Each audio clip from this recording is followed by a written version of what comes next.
سوال یہ ہے، میرا سوال یہ، کیا تصویر کھنچوانا جائز ہے؟ دیکھیے، تصویر کا مسئلہ یہ ہے کہ نبی علیہ مسلم کی روایت ہے، 2109 نمبر حدیث ہے مسلم کی کہ ان اشد الناس عذابا یوم القیامت المصورون، کہ کل قیامت کے دن سب سے ترین عذاب، سب سے سخت عذاب جو ہے وہ تصویر کھینچنے والے اور کھنچوانے والوں کو دیا جائے گا۔ تو یہ مسئلہ جو ہے مختلف ہی ہے علماء کے درمیان کہ یہاں کے جو علماء ہیں کہ تصویر مصورون سے کیا مراد ہے۔ تو بہت سے علماء یہی کہتے ہیں کہ یہ تصویر جو ہم لوگ کھنچواتے ہیں، جو عکس ہوتا ہے، اور بہر صورت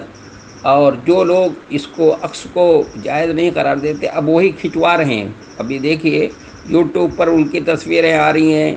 اور اپنے ضرورت پڑتی ہے، ظاہر ضرورت پڑے تو خیر کھنچوانا ہی ہے۔ اس ملک میں ہم لوگ رہتے ہیں، پاسپورٹ ہے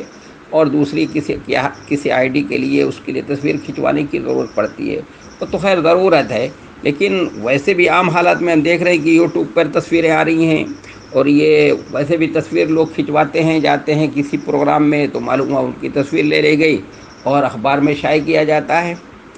جو لوگ اس کو صحیح نہیں سمجھ رہے تھے، مصورین سے یہ سمجھ رہے تھے کہ تصویر بنانے والے، کھینچنے والے کو سب سے سخت عذاب دیا جائے، لیکن علماء عرب جو ہیں وہ تو پہلے ہی سے قائل تھے اس بات کے کہ یہاں مصورین سے مراد مصور نہیں ہے، وہ مراد ہے جو مجسمے بنانے والے۔ لیکن میں آپ کو بتاؤں، ابھی میری ایک کتاب آئے گی جس کا ترجمہ میں نے کیا ہے، شرح مشکل الاحادیث، کہ جو مشکل احادیث ہیں اس کی تشریح ہے، پوری کتاب ایک تھی، میں نے اس کا اردو میں ترجمہ کیا ہے، اور اس لیے کیا ہے کہ اس طرح کی جو حدیثیں ہیں جو علماء کے درمیان مختلف ہی ہے مسئلہ،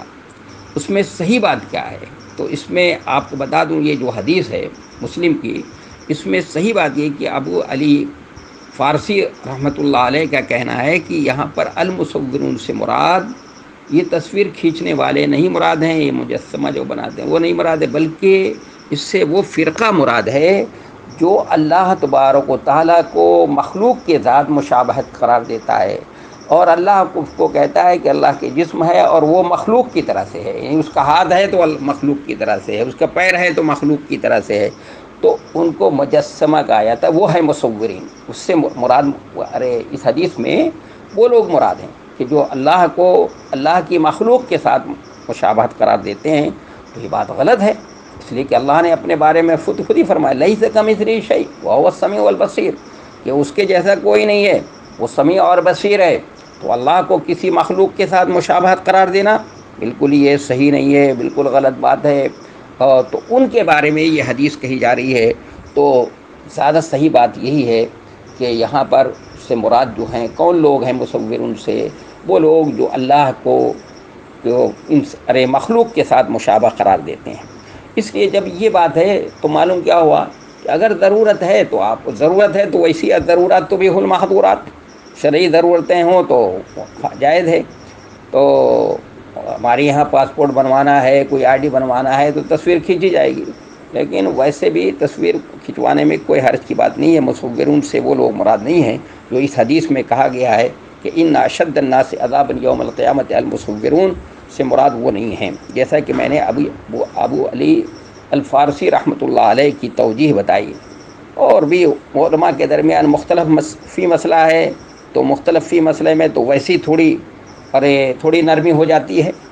اور پھر جو اس کی توجیح سامنے آ گئی ہے، اس لیے وہ کتاب بہت اچھی تھی، میرے سامنے کتاب آئی تو میں نے سوچا کہ بھئی اس کو اردو میں ترجمہ بھی کر دیا جائے،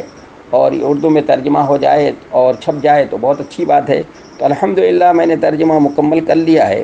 ترجمہ بھی اس کا مکمل ہو چکا ہے۔ ایک اور دوسری کتاب ہے اس کا، اس لاک ڈاؤن میں ان دونوں کتابوں کا ترجمہ ہو گیا ہے۔ اللہ کرے کہ